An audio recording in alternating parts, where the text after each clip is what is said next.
नमस्कार दोस्तों, मैं हूं लवकुश और आप सुन रहे हैं शांत और रहस्यमयी कहानियां जो आपको एक अलग दुनिया में ले जाएंगी। अगर आप रात में आराम से कहानी सुनते सुनते सोना चाहते हैं तो चैनल को जरूर सब्सक्राइब करें। अब शुरू करते हैं आज की कहानी। नेपाल की ऊंची पहाड़ियों के बीच बसा एक छोटा सा शहर था, रक्तपुर।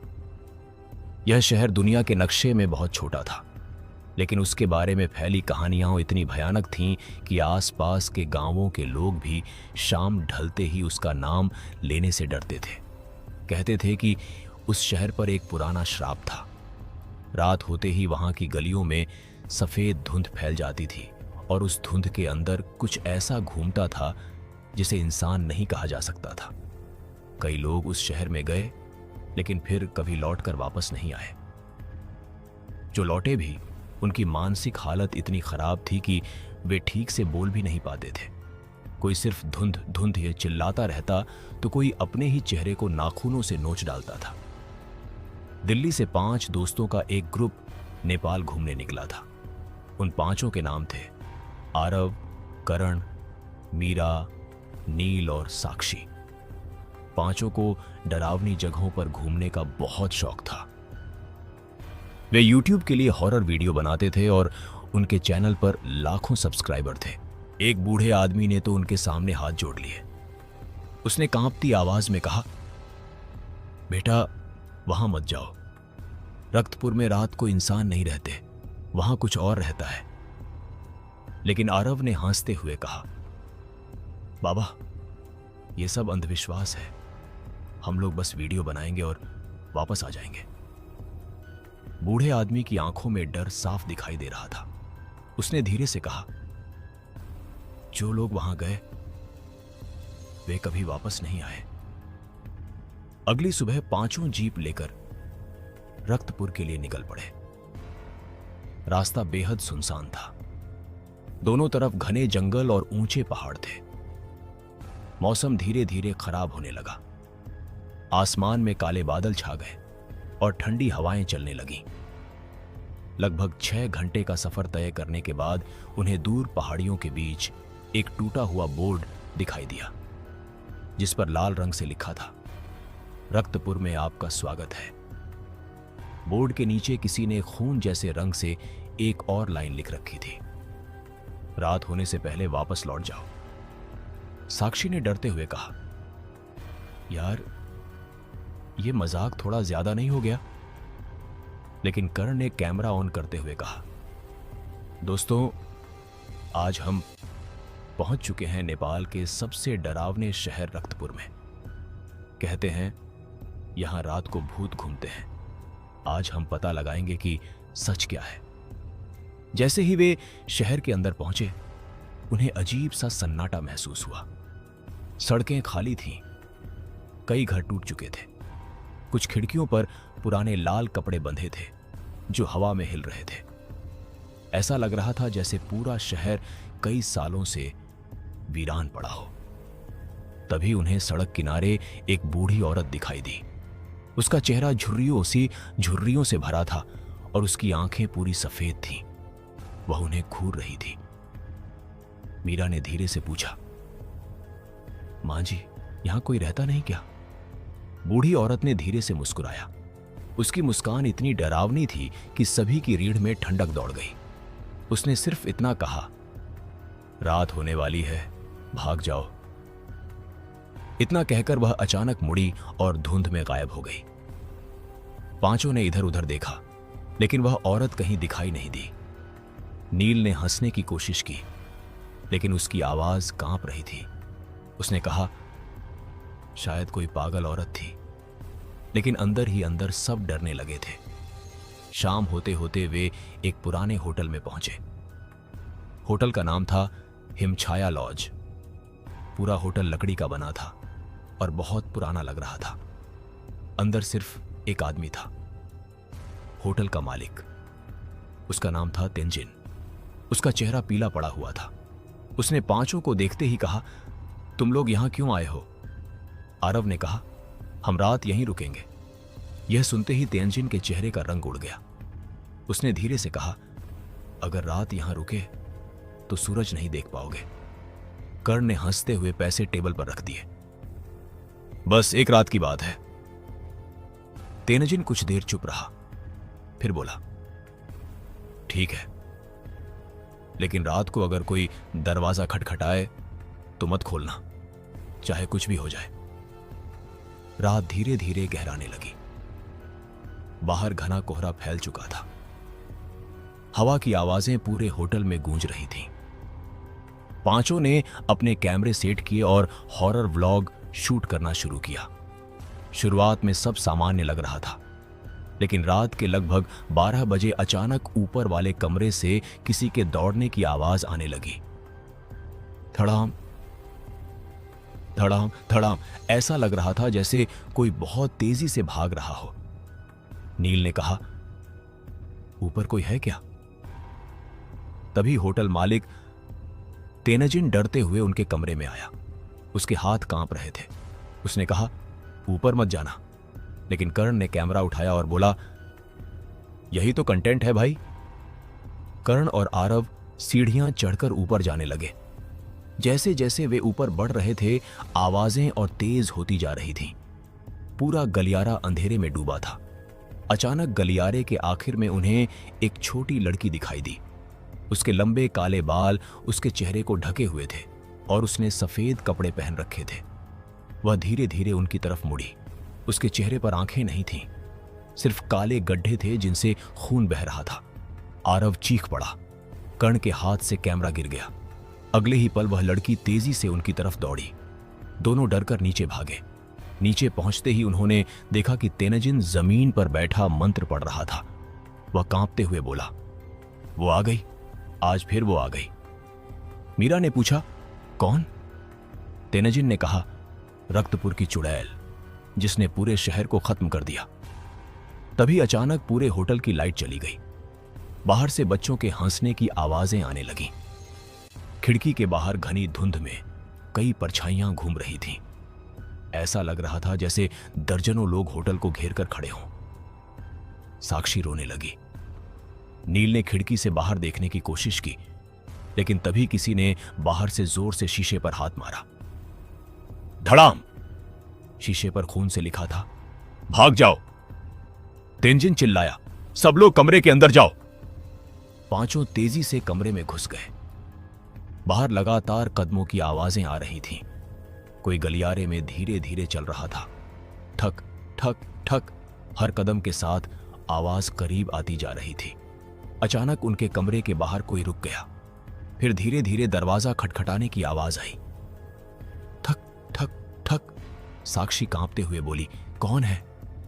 बाहर से एक लड़की की आवाज आई, दरवाजा खोलो, मुझे बचा लो। आवाज बिल्कुल किसी मासूम बच्ची जैसी थी। मीरा ने कहा, शायद सच में कोई मदद मांग रहा है। लेकिन तभी तेनजिन की बात याद आई। रात को कोई दरवाजा खटखटाए तो मत खोलना। दरवाजे पर खटखटाहट तेज होने लगी। अब आवाज बदल चुकी थी। वह बच्ची की आवाज नहीं थी। कोई भारी और डरावनी आवाज दरवाजे के बाहर से फुसफुसा रही थी, मुझे अंदर आने दो। अचानक कमरे का तापमान बहुत ठंडा हो गया। सभी की सांसों से धुआं निकलने लगा। दीवारों पर काले हाथों के निशान उभरने लगे। कर्ण ने डरते हुए कैमरा ऑन किया। कैमरे की स्क्रीन में उन्हें कमरे के कोने में एक औरत खड़ी दिखाई दी। लेकिन जब उन्होंने असली कमरे में देखा, वहां कोई नहीं था। कैमरे में वह औरत धीरे धीरे मुस्कुरा रही थी। उसका मुंह असामान्य रूप से बड़ा था और उसके दांत जानवरों जैसे नुकीले थे। कर्ण डर के मारे चिल्ला उठा और कैमरा जमीन पर फेंक दिया। उसी पल दरवाजा जोर से हिलने लगा। ऐसा लग रहा था जैसे बाहर कोई उसे तोड़ने की कोशिश कर रहा हो। धड़ाम धड़ाम धड़ाम, नील ने कांपती आवाज में कहा, यह इंसान नहीं है। अचानक सारी आवाजें बंद हो गईं। पूरा होटल एकदम शांत हो गया। इतना शांत कि सबको सिर्फ अपनी धड़कनें सुनाई दे रही थीं। कुछ सेकंड बाद बाहर से एक और आवाज आई, लेकिन इस बार वह आरव की मां की आवाज थी। आरव बेटा, दरवाजा खोलो, आरव का चेहरा सफेद पड़ गया। उसकी मां की मौत 2 साल पहले हो चुकी थी। अब सबको समझ आ चुका था कि बाहर जो भी था वह इंसानों की आवाजें निकाल सकता था। साक्षी रोते हुए कोने में बैठ गई। मीरा लगातार भगवान का नाम जप रही थी। तभी अचानक खिड़की अपने आप खुल गई। बर्फ जैसी ठंडी हवा कमरे के अंदर भर गई। धुंध धीरे धीरे कमरे में आने लगी। उस धुंध के बीच उन्हें कई चेहरे दिखाई देने लगे।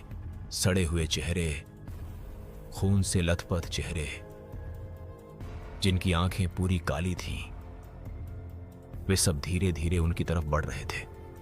आरव ने चिल्लाकर कहा, दरवाजा खोलो, हमें यहां से निकलना होगा। लेकिन जैसे ही उसने दरवाजे का हैंडल पकड़ा, बाहर से किसी ने उसका हाथ पकड़ लिया। वह हाथ इंसानी नहीं था। उसकी त्वचा जली हुई थी और नाखून कई इंच लंबे थे। आरव दर्द से चीख पड़ा। अगले ही पल दरवाजा अपने आप खुल गया। बाहर गलियारे में वही छोटी लड़की खड़ी थी। इस बार उसका चेहरा पूरी तरह दिखाई दे रहा था। उसका जबड़ा फटा हुआ था और उसकी गर्दन टेढ़ी थी। वह धीरे धीरे मुस्कुराई और बोली, अब तुम लोग कभी वापस नहीं जाओगे। इतना कहते ही गलियारे की सारी लाइट्स एक साथ जलने बुझने लगी। हर बार अंधेरा होने पर वह लड़की थोड़ा और करीब आ जाती। आखिरी बार जब लाइट जली तो वह ठीक उनके सामने खड़ी थी। होटल के नीचे से आती चीखें इतनी भयानक थीं कि 5 दोस्तों का खून जम गया। ऐसा लग रहा था जैसे कोई इंसान दर्द में तड़प तड़प कर मर रहा हो। गलियारे में खड़ी वह छोटी लड़की अब भी उन्हें घूर रही थी। उसकी काली आंखों से खून टपक रहा था और उसके होंठ धीरे धीरे फैलते जा रहे थे। अचानक उसने अपनी गर्दन एक अजीब तरीके से घुमाई। उसकी हड्डियों के टूटने की आवाज पूरे गलियारे में गूंज उठी। फिर वह अचानक गायब हो गई। आरव ने कांपती आवाज में कहा, ये क्या था? तेनजिन तेजी से सीढ़ियां चढ़ता हुआ उनके पास आया। उसके हाथ में लकड़ी की माला थी और वह लगातार कोई मंत्र पढ़ रहा था। उसने डरते हुए कहा, नीचे मत जाओ। जो आवाजें सुनाई दे रही हैं वे इंसानों की नहीं हैं। लेकिन तभी नीचे से फिर वही चीख सुनाई दी, इस बार पहले से भी ज्यादा तेज। कर्ण ने कहा, अगर नीचे कोई फंसा हुआ है तो हमें उसे बचाना होगा। तेनजिन ने उसका हाथ पकड़ लिया। उसकी आंखों में दहशत साफ दिखाई दे रही थी। जो नीचे जाता है वह वापस नहीं आता। लेकिन आरव ने टॉर्च उठाई और बोला, हम सब साथ रहेंगे, कुछ नहीं होगा। धीरे धीरे 5 नीचे की तरफ बढ़ने लगे। होटल का निचला हिस्सा पूरी तरह अंधेरे में डूबा था। लकड़ी की सीढ़ियां चरमराने लगीं। नीचे जाते ही उन्हें सड़ांध की तेज बदबू महसूस हुई।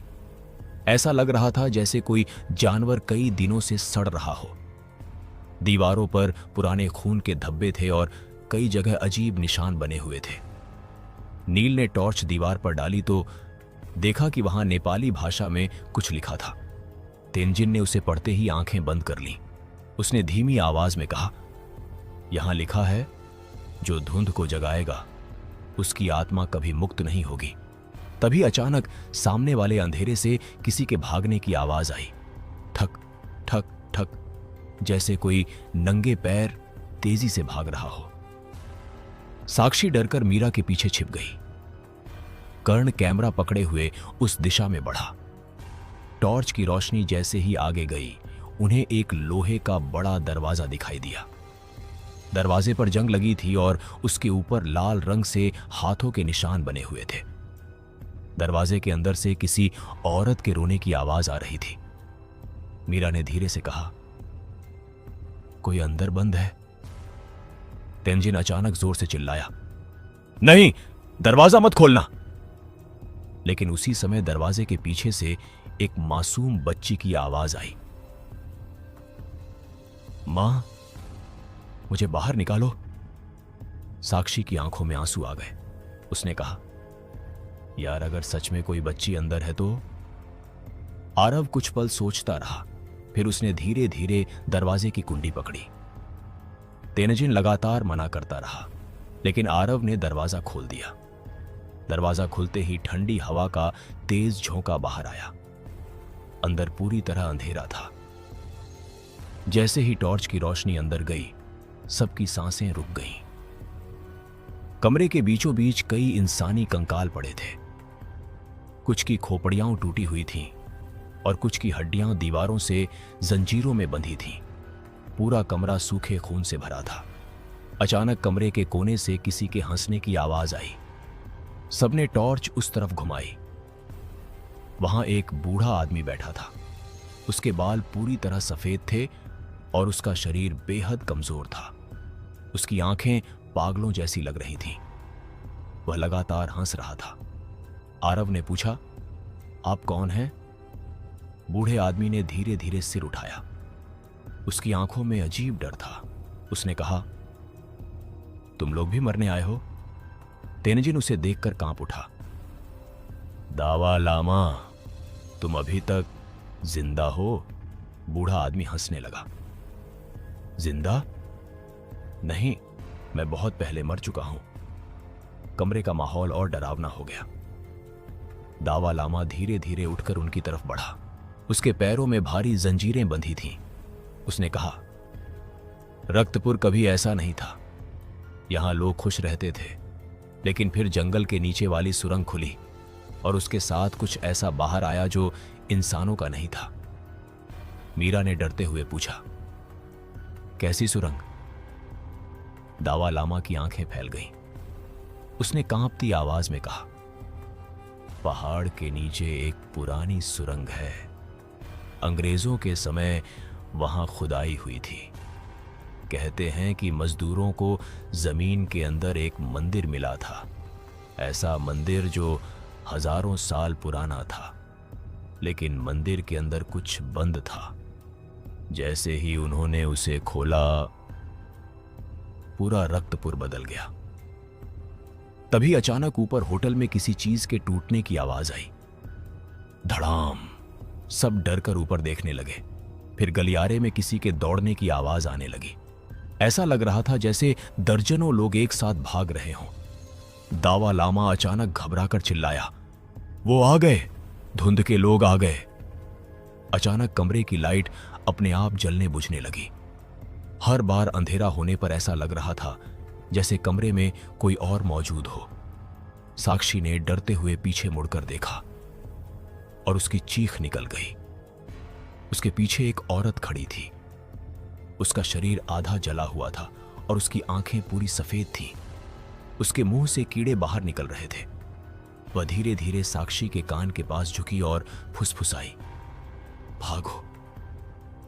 अगले ही पल वह गायब हो गई। साक्षी रोने लगी।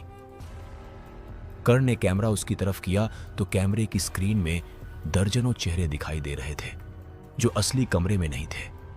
वे सब धीरे धीरे मुस्कुरा रहे थे। नील चिल्लाया, हमें यहां से निकलना होगा।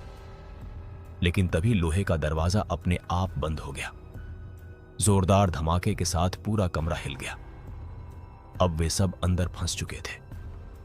कमरे के चारों तरफ से खरोंचने की आवाजें आने लगी। दीवारों के पीछे जैसे कोई रेंग रहा था। ठक ठक ठक! मीरा ने कांपती आवाज में पूछा, ये आवाजें कैसी हैं? दावा लामा धीरे से बोला, ये वे लोग हैं जो धुंध में मर गए। उनकी आत्माएं अब भी भूखी हैं। अचानक दीवार के अंदर से एक हाथ बाहर निकला। वह हाथ पूरी तरह सड़ा हुआ था। फिर दूसरा हाथ निकला, फिर तीसरा। कुछ ही सेकंड में दर्जनों हाथ दीवारों से बाहर आने लगे। साक्षी चीख पड़ी। आरव ने उसे पकड़कर पीछे किया। तभी कमरे के बीचों बीच पड़ी एक लाश अचानक हिलने लगी। उसकी हड्डियां टूटने की आवाज करने लगीं और वह धीरे धीरे उठकर खड़ी हो गई। उसकी आंखों की जगह सिर्फ काले गड्ढे थे। कर्ण ने डरकर कैमरा गिरा दिया। वह लाश उनकी तरफ बढ़ने लगी। उसके पीछे बाकी कंकाल भी हिलने लगे। पूरा कमरा अब मृत शरीरों से भर चुका था। दावा लामा जोर जोर से मंत्र पढ़ने लगा।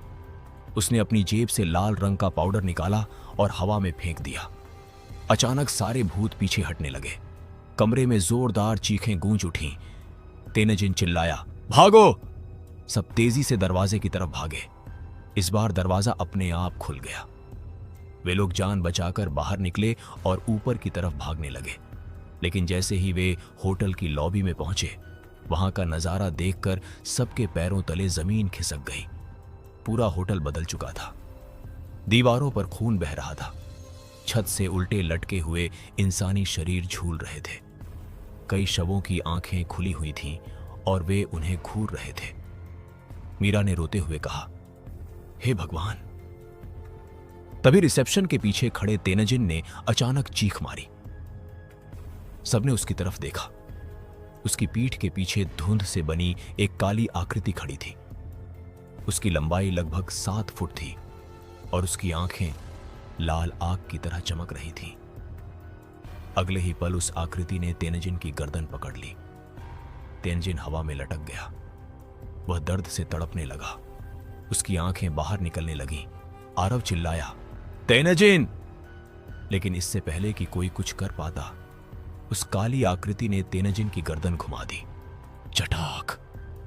तेनजिन का शरीर जमीन पर गिर पड़ा। उसकी आंखें खुली रह गई थीं। साक्षी जोर जोर से रोने लगी। तभी वह काली आकृति धीरे धीरे उनकी तरफ मुड़ी। उसके चेहरे पर कोई त्वचा नहीं थी। तेनजिन की लाश जमीन पर पड़ी थी और उसकी खुली आंखें अब भी डर से फैली हुई थीं। पांचों दोस्त पत्थर की तरह वहीं जम गए। उनके सामने खड़ी वह काली आकृति धीरे धीरे और साफ दिखाई देने लगी। उसका शरीर धुएं और धुंध से बना हुआ था।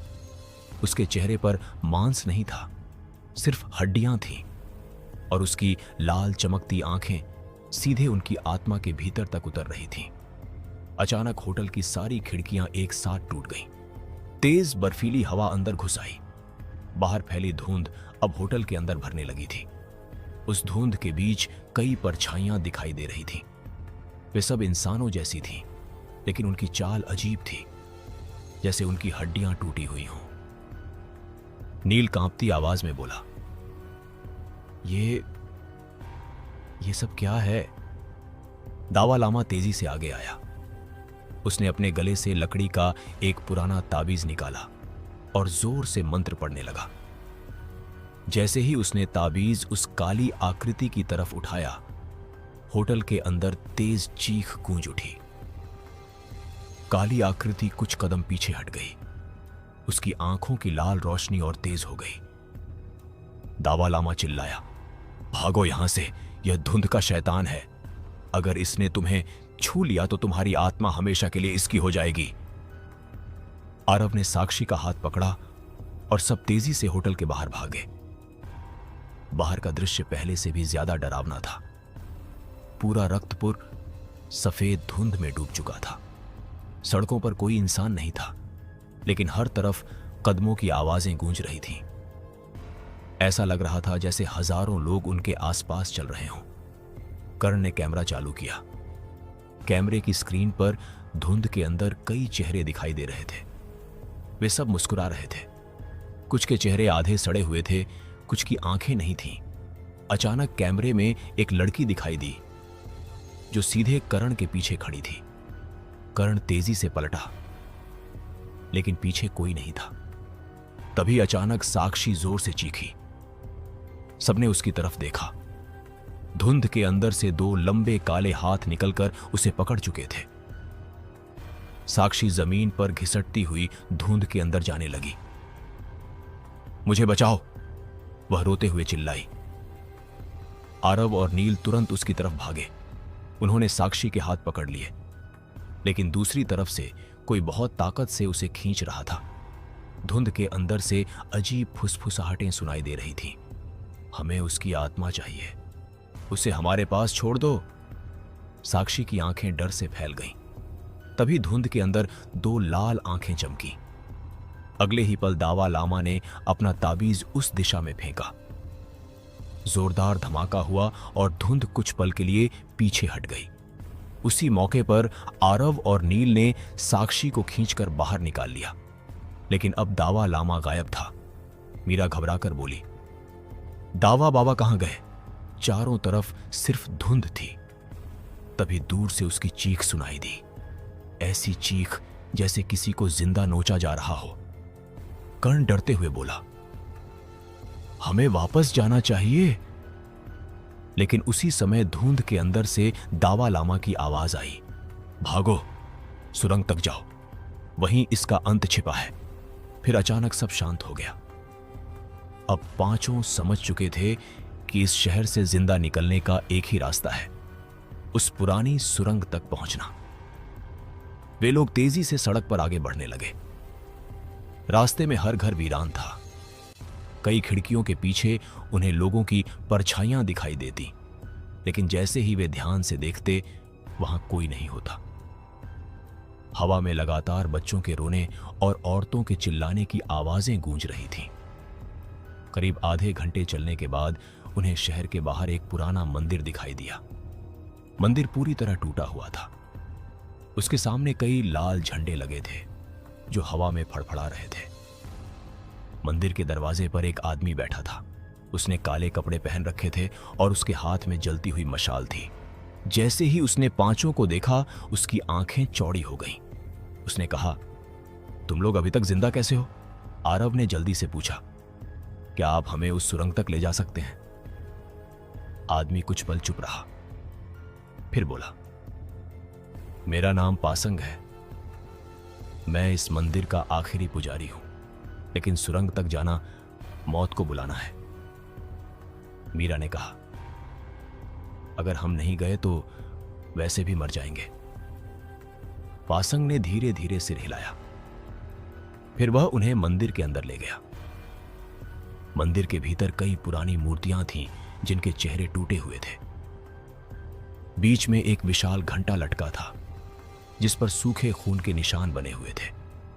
पासंग ने धीमी आवाज में कहा, सैकड़ों साल पहले इस पहाड़ के नीचे एक राक्षस को कैद किया गया था। वह इंसानों की आत्माएं खाकर ताकतवर होता था। साधुओं ने उसे मंत्रों से बांध दिया था, लेकिन अंग्रेजों ने खुदाई करके उसकी कैद तोड़ दी। तब से रक्तपुर श्रापित हो गया। नील ने डरते हुए पूछा, क्या वही धुंध का शैतान है? पासंग ने सिर हिलाया। वह अपनी पूरी ताकत वापस पाना चाहता है, इसलिए वह लोगों की आत्माएं ले रहा है। अचानक मंदिर का घंटा अपने आप बजने लगा। ढन ढन ढन। सभी डरकर पीछे हट गए। तभी मंदिर के बाहर से कई लोगों के चिल्लाने की आवाजें आने लगीं। पासंग तेजी से बाहर भागा। पांचों भी उसके पीछे गए। बाहर धुंध के बीच दर्जनों लोग खड़े थे, लेकिन वे इंसान नहीं थे। उनके शरीर सड़े हुए थे, आंखें पूरी काली थीं और उनके मुंह से खून बह रहा था। वे सब धीरे धीरे मंदिर की तरफ बढ़ रहे थे। साक्षी रोने लगी। ये सब मरे हुए लोग हैं। पासंग ने मशाल उठाई और जोर से मंत्र पढ़ने लगा, लेकिन तभी उन मरे हुए लोगों के बीच से वही काली आकृति बाहर आई। इस बार उसका आकार पहले से भी बड़ा था। उसकी लंबी उंगलियां जमीन को छू रही थीं। उसने गहरी आवाज में कहा, कोई नहीं बचेगा। अचानक सारे मरे हुए लोग दौड़ पड़े। पूरा मंदिर चीखों से गूंज उठा। पासंग ने सबको पीछे के दरवाजे से भागने को कहा। पांचों अंधेरे जंगल की तरफ भागने लगे। पीछे से उन आत्माओं की डरावनी आवाजें लगातार सुनाई दे रही थीं। जंगल बेहद घना था। पेड़ों के बीच चांद की रोशनी भी मुश्किल से पहुंच रही थी। हर तरफ अजीब फुसफुसाहटें गूंज रही थीं। अचानक मीरा रुक गई। उसने धीरे से कहा, तुम लोगों ने सुना? सब शांत हो गए। दूर कहीं से किसी औरत के गाने की आवाज आ रही थी। वह आवाज बेहद मीठी थी, लेकिन उसमें अजीब डर छिपा था। नील ने टॉर्च उस दिशा में घुमाई। पेड़ों के बीच एक औरत खड़ी थी। उसने सफेद साड़ी पहन रखी थी और उसके लंबे बाल जमीन तक लटक रहे थे। उसका चेहरा दिखाई नहीं दे रहा था। साक्षी कांपती आवाज में बोली, वो वही चुड़ैल है। औरत धीरे धीरे उनकी तरफ बढ़ने लगी। उसके पैरों की दिशा उल्टी थी। हर कदम के साथ उसकी गर्दन टेढ़ी होती जा रही थी। आरव चिल्लाया, भागो! सब जंगल के अंदर तेजी से दौड़ने लगे। पीछे से उस औरत की हंसी गूंज